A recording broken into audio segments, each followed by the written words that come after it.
യുക്താത്മാ സർവത്ര സമദർശനം ഹീനം രോഗിണം സുഖമുക്തം. ഉൾക്കൊണ്ടുകൊണ്ട് ശാന്തമായിട്ട് ശാന്തോയമാത്മാ ശാന്തോയ ഞാൻ ശാന്തി സ്വരൂപൻ. യോഗയുക്താത്മാ സർവത്ര സമദർശനഃ ഹീനം സുഗുണാ വിരാജ്യതേ.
കുതിരയുടെ ചോദിക്കും എവിടെ ഒരു കുതിരയെ കണ്ടു ഞാൻ ചാടിക്കയറി മോളിലിരുന്നു. ആ ഓട്ടോ തുടങ്ങി. എവിടാ പോണേ എനിക്ക് എവിടെയാണ്.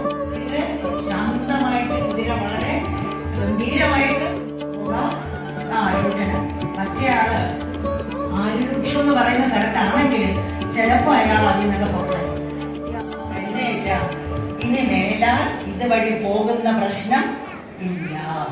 യോഗ ആരുക്ഷമാണ് നിങ്ങളുടെ കയ്യിൽ കിട്ടിയാൽ ആ ഞാൻ ആദ്യമേ പറഞ്ഞ ഋഷീശ്വരന് കുട്ടിക്കൊണ്ട് വരദഹസ്തം ഇങ്ങനെ ഈ ജ്ഞാനം ഈ അറിവ് ഈ അറിവ് കിട്ടിക്കഴിഞ്ഞാണ് ഏതറിവാണ് ഇവിടെ രണ്ടുപേരേ ഉള്ളൂ കൊണ്ടേ ഇരിക്കണം. അപ്പൊ നമ്മൾ എത്തേണ്ടിടത്ത് എത്തും.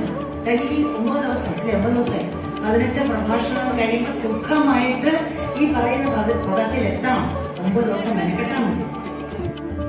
സന്യാസിയായാലും കൊള്ളാം, ആ ഭാവിയാണെങ്കിലും ഒരു നോട്ടിന്റെ ഒരു ഹാരം എടുത്തുകൊണ്ടുള്ള എനിക്ക് ഞാൻ ഇതാണ് ഈ ആത്മീയ വിദ്യയിലൂടെ നമ്മൾ നേടിയെടുക്കേണ്ടത്. എനിക്ക് ആദ്യം നന്നായിരിക്കുന്നത് ഞാൻ തന്നെയാണ്. ഞാനത് ശ്ലോകമാണ്. പ്രതിഷ്ഠാവ്യ സ്ഥിരമാസനം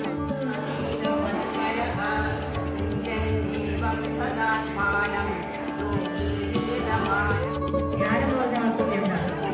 ജ്ഞാനം, പൂജ, ഏകാഗ്രതയോടുകൂടി ആ ഒരു നമ്മുടെ ആ തലയും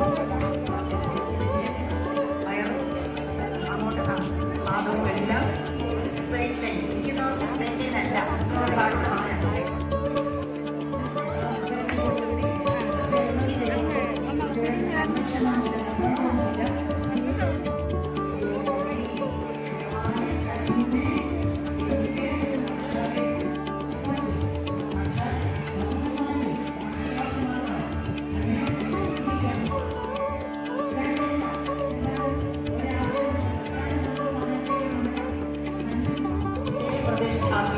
അവിടെ ഉറച്ച് നമ്മളിരിക്കുകയാണ്. സ്ഥിരമാസനമാണ്. ഒക്കെയാണ് അത് കുറെ കഴിയുമ്പോൾ കഴിച്ച് പിന്നെ 4 വഴിയായിട്ട് ഇതങ്ങനെയല്ല. ഭഗവാനെ ജ്ഞാനത്തിലൂടെ അകത്തേക്ക് കയറ്റി അവിടെ അങ്ങനെ പ്രതിഷ്ഠിക്കുക. ദിവസവും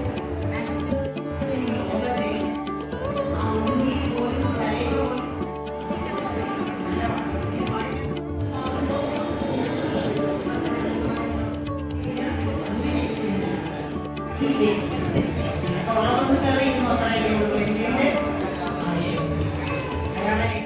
പെർമിഷൻ വേണം. സ്പെഷ്യൽ പാസ് അവിടെ ഇരിക്കുകയാണ് ചെയ്യുന്നത്. അപ്പൊ നമ്മളൊരു ലെവലിൽ എത്തിയവരാണ്. നമ്മളൊക്കെ ആരുരൂക്ഷത്തും എത്തും. അല്ലാതെ കൊട്ടാരങ്ങൾ പണിയോ മക്കളെയൊക്കെ ഭയങ്കര ഉൾക്കൊണ്ടുകൊണ്ട് ശാന്തമായിട്ട് ശാന്തോയമാത്മാ ശാന്തോയം ഞാൻ ശാന്തി സംഹീനം